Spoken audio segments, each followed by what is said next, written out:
शुरू खातमुन नबीयीन सल्लल्लाहु अलैहि वसल्लम के खालिक और मालिक के बाबरकत नाम या अल्लाह के साथ जो रहमान भी है और रहीम भी। अस्सलाम वालेकुम नाज़रीन, मुझे मियाँ इमरान अरशद कहते हैं और लाहौर रंग की खसूसी ट्रांसमिशन जो कि मौजूदा सियासी सूरत हाल के हवाले से है, इसमें आपको खुशामदीद कहते हैं। सियासत का ऊँट बहुत बेताबी के साथ अंगड़ाइयाँ भी ले रहा है और एक के बाद दूसरी करवट बदल रहा है। बहुत तेज़ी के साथ सियासी सूरत हाल बदल रही है। मरकज़ की बात की जाए, पंजाब की बात की जाए, और बहुत बड़े बड़े बुर्ज जो हैं वो गिरते नज़र आ रहे हैं। वज़ीर आज़म पाकिस्तान इमरान खान की जानिब से मुसलसल एक दावा किया जा रहा था कि सरप्राइज़ दूंगा, बड़ा सरप्राइज़ दूंगा, और कौम उसकी मुंतज़िर भी थी। उनके फॉलोअर्स बहुत बेताबी के साथ इंतज़ार कर रहे थे, लेकिन अपोजिशन और नाकिदीन जो हैं वो मुसलसल यही कह रहे थे कि ये नर्व्स की गेम है और इसमें बेसिकली कोई सरप्राइज़ मौजूद नहीं है। बहरहाल वज़ीर आज़म की जानिब से, उनकी टीम की जानिब से एक सरप्राइज़ दिया गया, जो दिया तो बुनियादी तौर पर मरकज़ में गया है, लेकिन उसका इफेक्ट डायरेक्टली पंजाब में भी नज़र आ रहा है। पंजाब की सूरत हाल बहुत मुख्तलिफ है। साबिका गवर्नर पंजाब चौधरी सरवर जो हैं उनकी जानिब से बड़े इल्ज़ामात जो हैं वो भी लगा दिए गए हैं अपनी ही हुकूमत पर, और नए गवर्नर पंजाब जो हैं उन्होंने हल्फ भी उठा लिया है और पंजाब का इजलास जो है वो 6 अप्रैल तक के लिए मुलतवी कर दिया गया है। सिचुएशन बहुत डिफरेंट है। हमारे साथ मौजूद है, मैं अपने पैनल का तारुफ करवाना चाहूँगा, इब्राहिम लकी साहब मौजूद हैं, मैं उनको खुशामदीद कहता हूँ। इब्राहिम लकी साहब पंजाब असेंबली में मौजूद थे और तमाम चीज़ों को विटनेस कर रहे थे, बहुत करीब से सिचुएशन देखते हैं, नर्व्स को जान रहे हैं। मियाँ इमरान साहब हमारे साथ मौजूद हैं, माहिर कानून हैं, आपको भी खुशामदीद कहते हैं, कानूनी मामलात को बहुत करीब से जानते हैं, देखते हैं और समझते हैं, आपकी राय मुस्तहकम है। मियाँ हबीब साहब हमारे साथ मौजूद हैं, सीनियर तज्जियाकार हैं और एक तवील अरसा हो गया सियासत की तमाम मामलात और माजी को जानते हैं, तारीख को समझते हैं और टेम्परेचर को बहुत अच्छे तरीके से जानते हैं, आपको भी खुशामदीद कहते हैं। बात का आगाज में करना चाहूँगा चूँकि पंजाब के मामलात हैं और इफेक्ट है, इम्पैक्ट है मरकज़ का। इब्राहिम लकी साहब से शुरू करते हैं। इब्राहिम भाई, पंजाब में अपोजिशन इस वक्त भी बैठी है ऐवान में और उनका अपना एक मौक़िफ़ है, वो सुप्रीम कोर्ट की जानिब से आने वाले फैसले के मुंतज़िर हैं। क्या देखा आपने आज सारा दिन पंजाब असेंबली में? बहुत शुक्रिया इमाम साहब। गुजारिश ये है कि इसको अगर हम कल के जो पहले दिन की प्रोसीडिंग है उससे हम ले लें कि गुज़िश्ता रोज़ फर्स्ट डे था असम्बली सेशन का, जब ये इलेक्शन शेड्यूल अनाउंस होना था, डॉक्यूमेंटेशन जो है वो जमा होनी थी, स्क्रूटनी वगैरह। कल फर्स्ट डे से मीडिया को लॉबी तक एक्सेस नहीं दी गई। एक्सेस क्यों नहीं दी गई? क्योंकि इसके पीछे एक माइंडसेट था कि मीडिया को एक्सेस ना दें, क्योंकि आज का जो एपिसोड हुआ है ये कल से जो है ये लिंक करता है। Very true. आज उन्होंने गैलरी तक भी, प्रेस गैलरी तक भी जो है मीडिया को जाने नहीं दिया। मीडिया सारा दिन रोजे में धूप में बाइक खड़ा रहा, क्योंकि अंदर एक जो है वो जिसको हम कहते हैं ना कि भी वसीतर कौमी मफाद में अंदर एक प्लान था, जिस उस प्लान को जो है वो बुरे काल लाना था। वो ये था कि आज किसी सूरत इलेक्शन नहीं होगा। वफाक के साथ वो आपस में लिंक थे। वफाक डिले किया गया, सबसे पहले तो इलेक्शन जो असेंबली सेशन था उसको डिले किया गया, वोटिंग को डिले किया गया ताकि देखा जाए कि मरकज़ में सरप्राइज़ क्या आ रहा है। जैसे ही मरकज़ से सप्लाई ये आया, मैसेज आ गया कि ये सरप्राइज़ हो गया, और असेंबली में डिप्टी जो स्पीकर हैं उन्होंने करारदाद तहरीक अदम एतमाद रिजेक्ट कर दी और खान साहब ने कौम से खिताब किया, असेंबली डिज़ॉल्व होगी। उसके बाद सेकंड एपिसोड पंजाब असेंबली में जो है वो होता है। सबसे पहले ओपोजिशन को लॉबी से आगे ऐवान में जाने की इजाज़त नहीं दी गई। ठीक है। और वो ओपोजिशन वहाँ पे एहतजाज करती रही। जब ऊपर से मैसेज आ गया, सब कुछ हो गया, उसके बाद ऐवान में जब असेंबली सेशन शुरू हुआ तो अलीम खां और जहांगीर तरीन की 3-4 खवातीन वो अपोजिशन बेंचों पे आ गई। जैसे ही तलावत और नात शरीफ ख़त्म हुई तो हुकूमत की जो खवातीन अरकान थी उन्होंने अपनी मुनहरफ खवातीन अरकान को अपनी तरफ लाने की कोशिश की, जिस पे शोर शराबा हुआ, खवातीन में हाथापाई हुई। तो इसी को जो है डिप्टी स्पीकर जो उस वक्त हेड कर रहे थे सेशन को, उनके लिए एक मौका जो है वो मैसर आ गया, जो कि एक प्लान का हिस्सा था। उन्होंने उस हंगामा खेजी में जो सेशन था वो 6 अप्रैल तक वो मुलतवी कर दिया। ये एक मुख्तसर हार्डली 10 मिनट का ये जो है वो सेशन जो है वो हुआ होगा, जिसमें तलावत हुई है, नाज शरीफ हुई है और ये दिंगा मश्ती के साथ ही हो गया। यानी आप ये समझते हैं कि ये एक स्क्रिप्ट था जी बिल्कुल, जिसके तहत ये तमाम मामलात होते रहे। बहरहाल आगे चल रहे हैं जी। मियां इमरान साहब हमारे साथ मौजूद हैं। मियां साहब, बड़े इल्जामात गवर्नर पंजाब, साबिका गवर्नर पंजाब चौधरी सरवर की जानिब से लगाए गए हैं। उनका कहना है कि मुझसे गैर कानूनी काम करवाए जाते थे और मैं करता भी रहा, जिसकी एक मिसाल 2 तारीख को इजलास का बुलाया जाना भी समझी जाती। क्या कहेंगे?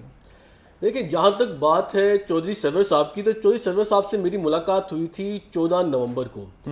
मैंने उस हवाले से जब उनसे बात की थी, जो आजकल के हालात चल रहे हैं और उनकी जो स्पेकुलेशन थी, उस हवाले से बात की थी, तो उन्होंने बड़ी खुल के मुझे बातें बताई थी कि ये कुछ चल रहा है। और उसको मैंने अपने कॉलम में जिक्र भी किया था। 15 नवंबर के अगर कॉलम पढ़े तो उसमें उस तमाम इन आज की जो हालात है उनका जिक्र भी था। तो चौधरी सरवर साहब तो उस दिन से ही हुकूमत से नाराज हैं और उन्होंने बाज़ाब्ता तौर पर ये खुले अल्फाज में मुझे कहा था कि मैं ये समझता था कि जब इमरान खान साहब हुकूमत में आ जाएंगे तो कुछ हो या ना हो, कम से कम पाकिस्तान की आलमी दुनिया के अंदर, आलमी फोरम के अंदर इज्जत जरूर बढ़ जाएगी। लेकिन बदकिस्मती ये है कि इस वक्त पूरी दुनिया में एक भी ऐसा मुल्क नहीं है जिसके साथ पाकिस्तान के ताल्लुकात मिसाली हो। इवन के बरतानिया के साथ जो थे वज़ीर आज़म साहब बड़े अच्छे ताल्लुकात की वो बात करते थे कि मेरा उनसे बड़ा अच्छा रिलेशन है, लेकिन उन्होंने हमें कोविड-19 की रेड लिस्ट से निकालने के लिए ना की लकीरें निकलवा दी थी। तो इसका मतलब है कि वो बिल्कुल उस वक्त ये वादा कर चुके थे, क्योंकि वो यूरोप के दौरे से वापस आए थे और जीएसपी प्लस स्टेटस के हवाले से वो काम करके आए थे। तो उन्होंने वादा कर दिया था कि हम इस वक्त आलमी सतह पर जिन हालात में है, मैंने खान साहब को भी क्लियरली बता दिया है और मुमकिन है कि मैं जल्दी तहरीक इंसाफ भी छोड़ दूं। तो इसका मतलब है कि वो पहले से ही ये चहमे गोइयां भी शामिल थे और उनके फैसलों में भी। अच्छा, वैसे साबिका गवर्नर साहब ने आपके साथ या मुख्तलिफ सहाफियों के साथ मुलाकातों में मुख्तलिफ चीजों को भी पॉइंट आउट किया। क्या गैर कानूनी मामला, मैं इस सवाल को आगे लेकर चलूंगा, लेकिन हमजा शहबाज इस वक्त मीडिया से गुफ्तगू कर रहे हैं, उनकी तरफ चलते हैं। जी बिल्कुल, opposition leader Punjab assembly Hamza Shahbaz जो हैं वो मीडिया से गुफ्तगू कर रहे थे। आज उनका कहना है कि मैं बहुत गुस्से में हूं, और गुस्से में उन्होंने एब्सोल्युटली नॉट के अल्फाज जो हैं वो भी दोहराए कि सुपर पावर को एब्सोल्युटली नॉट कहता है, और रस्सागीर का लफ्ज़ भी इस्तेमाल किया गया। शेख चिली कहा गया वज़ीर आज़म पाकिस्तान को। स्पीकर पर उन्होंने खासी तनकीद की, मरकज़ में भी और पंजाब में भी। लेकिन बहुत इंपॉर्टेंट बात जो उन्होंने की वो ये है कि पंजाब असेंबली में पाकिस्तान तहरीक इंसाफ की ख़वातीन ने उनके मुताबिक हमला किया है अपोजिशन की ख़वातीन पर और एक फसाद पैदा करने की कोशिश की है, जिसका फ़ायदा उठाते हुए डिप्टी स्पीकर ने एडजर्न किया इस तमाम तर मामले को। और उनका मौक़िफ़ ये है कि 200 मेंबर्स इस वक्त भी ऐवान में उनके साथ मौजूद हैं, पंजाब असेंबली में मौजूद हैं, लेकिन पंजाब असेंबली इंतज़ामिया की जानिब से बिजली बंद कर दी गई है, एसी बंद कर दिए गए हैं, पानी, वॉशरूम्स में पानी की सप्लाई बंद कर दी गई है। और चूँकि रमज़ानुल मुबारक है, ख़वातीन ने, मर्दों ने, मेंबरान ने वज़ू करना था और उनको वज़ू करने की भी इजाज़त नहीं दी जा रही। ये तमाम चीज़ें थी जो हमजा शहबाज ने कौम के सामने रखने की कोशिश की। मैं चाहूँगा मियाँ हबीब साहब हमारे साथ मौजूद हैं, सीनियर तज्ज़ियाकार हैं। मियाँ साहब, क्या सिचुएशन यहाँ तक पहुँच गई है?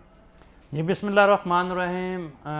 बहुत बड़े बहरान सर उठा चुके हैं।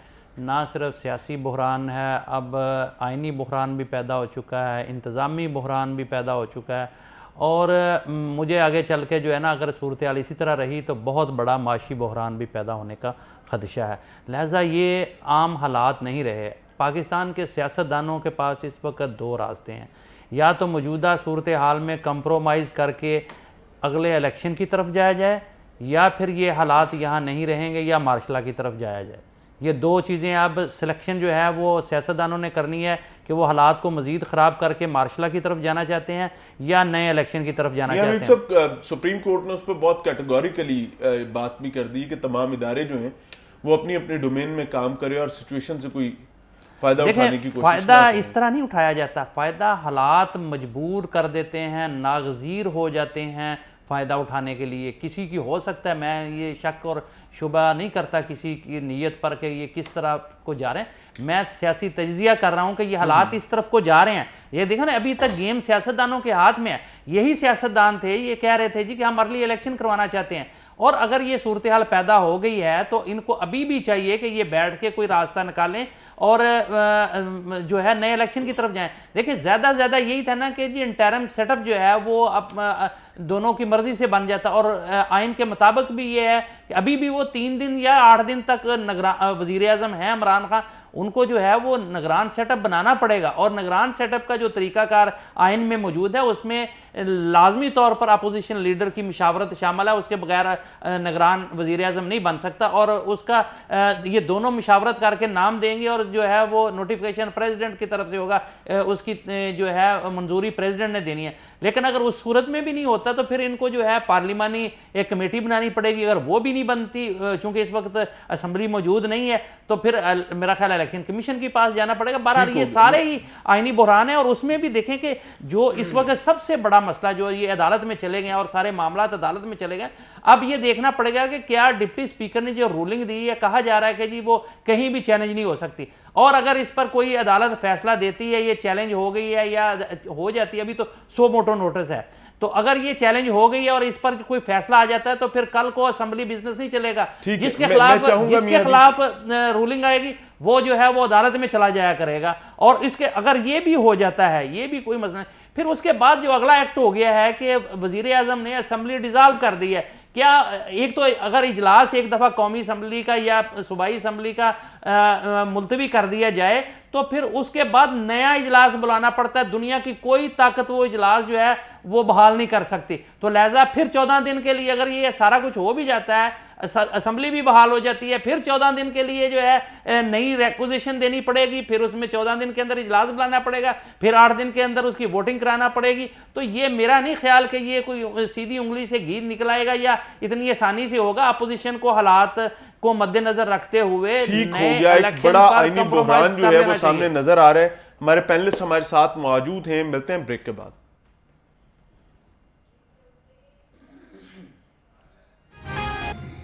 नाज़रीन एक बार फिर से खुशामदीद कहते हैं। पंजाब असम्बली से जो फुटेजेस आ रही हैं और जो इतलात आ रही हैं उनके हवाले से बात करना चाहेंगे। हमजा शहबाज ने भी इसको पॉइंट आउट किया कि वहाँ पर चूँकि अपोजिशन के मेंबरान जो हैं मौजूद हैं, लेकिन बिजली बंद कर दी गई है, पानी बंद कर दिया गया और मुख्तलिफ़ किस्म के मामलात हैं। इब्राहिम लकी साहब हमारे साथ मौजूद हैं और पंजाब असम्बली मौजूद भी रहे और ये तमाम चीज़ें विटनेस भी की गई हैं। इब्राहिम लकी साहब, क्या कहा जाए इस सिचुएशन में? कोई मॉरलिटीज़, कोई अखलाकियात इस किस्म के इक़दाम की इजाज़त देती हैं? क्योंकि सैकड़ों दिनं का जो धरना था उसमें तो ऐसे मामलात नहीं थे, लेकिन पंजाब असम्बली की इमारत के अंदर की ये सिचुएशन जस्टिफाइड है? देखिए, हमने तो जब से जर्नलिज्म में कदम रखा हम तो ये समझते थे कि चौधरी ख़ानदान एक बहुत जो है वो रवादारी और अखलाकियात और बहुत वज़ादार ख़ानदान है। लेकिन मैं ये समझता हूँ कि इस गेम में वज़ारत आला के दौर में चौधरी ख़ानदान बहुत पस्ती पर जो है वो उसने जाकर एक्ट किया है। अब ये देखें कि 200 के करीब अरकान ने जो है सूबाई असम्बली हैं, जो अवामी नुमाइंदे हैं, सूबे के अपने अपने हल्कों की नुमाइंदगी करते हैं, वो तकरीबन मेरा ख्याल है कुछ 4:30 बजे जो है लाई साहब जो है प्रेस स्टॉक करके चले गए वहाँ से और ऑर्डर कर गए कि बिजली पानी जो भी सिस्टम है वो ऑफ कर दें। और अभी तक जो है वहाँ पर ख़वातीन और मर्द जो अरकान असम्बली हैं वो वहाँ पर बेचारे जो है बगैर पानी के, बगैर लाइट के वहाँ पर बैठे हुए हैं। गर्मी का मौसम है, फिर अफ्तार का तो फिर जाहिर है वो उन्होंने अपने तौर पर ही करना था। जब एक बंदा आपका बिजली पानी हर चीज़ बंद कर दे वो आपको अफ्तारी तो नहीं कराएगा। इवन के पंजाब असम्बली की जो मस्जिद है, ऑफिशियल मस्जिद है, उसकी लाइट भी जो है ऑफ जो है वो की गई। असर की नमाज जो है वहाँ पर बगैर लाइट के जो है ना लोगों ने अदा की। ये सूरत हाल है, मैं ये समझ दूँ कि ये एक इंतहाई अफसोसनाक है और ये अवामी नुमाइंदों की एक तौहीन है। अच्छा, गोल क्या अचीव करना चाह रहे हैं? गोल यही अचीव करना है, टाइम गेन करना है उनको। ये है आज उन्होंने फयाजुल हसन चौहान ने भी कहा कि नहीं, असल में ये है कि देखें अर्जन हो गया है इजलास, तो अभी देखिएगा आप असद खोखर भी आ जाएगा, जंगी तरीन भी आ जाएगा, वो भी आ जाएगा। यार आप एक डिसाइड कर लें कि ये लोटे हैं या नहीं हैं। ये गंदे अंडे हैं नहीं हैं, आप तय कर लें, आपकी तरफ आ जाएंगे अच्छे हो जाएंगे, इधर चले गए तो ये गंदे हो गए। यार खुदा का वास्ता यार, आप लोगों को क्यों आप तमाशा बना रहे हैं? आइंदा आने वाली नस्लों के लिए आप क्या छोड़कर जा रहे हैं? मेरी जो है आज बात हुई मोहसिन लगारी साहब से, जो इनकी बुज़दार साहब की कबीना के जो अहम रुकन है, सेनेटर भी रहे हैं, वो ये कह रहे थे कि यार मैं परेशान हूँ, मैं दुखी हूँ, मैं देख रहा हूँ यार ये क्या हो रहा है, लॉयल्टी कहाँ पे है? लॉयल्टी बेसिकली दोनों तरफ नहीं है, इट्स ए गेम, ये पॉलिटिकल गेम है, और ये गेम पाकिस्तान के अवाम के साथ, पंजाब के अवाम के साथ हो रही है। मियां अरशद साहब, अच्छा, इसमें मुझे एक चीज़ बताइएगा इब्राहिम भाई, ये कहानी अदम एतमाद की बात जो है ये महंगाई से शुरू हुई थी, इसकी बुनियाद जो रखी गई थी अवामी मसाइल पे रखी गई थी, वो आज कहीं नजर आती है बात? नहीं, महंगाई पे इसकी बुनियाद थी, इसकी बुनियाद आरटीएस पे थी। ये 2018 का जो इलेक्शन था यही इसकी बुनियाद थी। उसके बाद आहिस्ता आहिस्ता जैसे जैसे पॉलिटिकल पार्टीज का एजेंडा जो है वो मिनिमाइज होता गया, तो तमाम जमातें एक पेज पर आईं, इंतकामी जो है ना पॉलिटिक्स हुई, पीपल्स पार्टी की क़यादत को अंदर किया गया, मुस्लिम लीग नून की क़यादत को अंदर किया गया।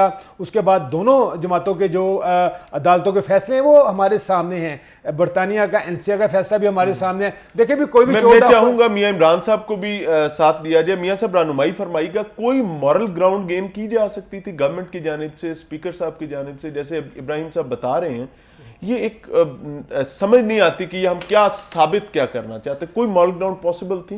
देखिए जी, मॉरल ग्राउंड तो हर वक्त उसकी पॉसिबिलिटी होती है, लेकिन उसके लिए ज़रूरी होता है कि आप मॉरलिटी के किसी अच्छे लेवल पर बैठे हों। हमारी बदकिस्मती ये है, हमें किसी एक पार्टी की तरफ नहीं जाना चाहिए। हमारी बदकिस्मती ये है कि जिसके पास भी इक़्तिदार है वो ये इस ताकत को नेगेटिव सेंस में इस्तेमाल करना चाहता है। अभी जो पंजाब असेंबली में हुआ है, अगर यहाँ पर नून लीग होती तो मैं आपको यकीन से कह सकता हूँ कि वो भी इसी तरह बिहेव करती। ना ये दूध के धुले हुए ना वो दूध के धुले हुए हैं, सिर्फ इक्तदार की जंग है और अवाम की परेशानी का किसी को कोई ख्याल नहीं है। अभी हमदा शहबाज शरीफ साहब इतनी लंबी तकरीर कर रहे थे, यकीन जानिए जो लग रहा था कि जैसे वो इतने मासूम है कि उन्हें कुछ पता ही नहीं है कि उन्होंने क्या किया, उनके वालिद साहब ने क्या किया, उन पर करप्शन के कितने केसेस हैं उनको पता ही नहीं है, बिल्कुल ऐसे बिहेव कर रहे हैं। और जैसे ये जो अलीम खान साहब उनके साथ खड़े हैं, तरीन साहब उनके साथ खड़े हैं, इनको ये क्या क्या गालियां नहीं देते रहे हमारे सामने है, और आज ये कह रहे हैं कि देखिए अलीम खान साहब पे केस कैसे हो गया। ट्रांसमिशन का ऑब्वियसली नाज़रीन सिलसिला जारी है, और मैं चाहूंगा कि चूंकि हेडलाइंस की जानिब में बढ़ना है तो मैं मियां इमरान साहब और इब्राहिम लकी साहब से इजाजत लूंगा और उनका शुक्रिया अदा करूंगा। बहरहाल ट्रांसमिशन आगे जारी रहेगी। मिलते हैं ब्रेक के बाद।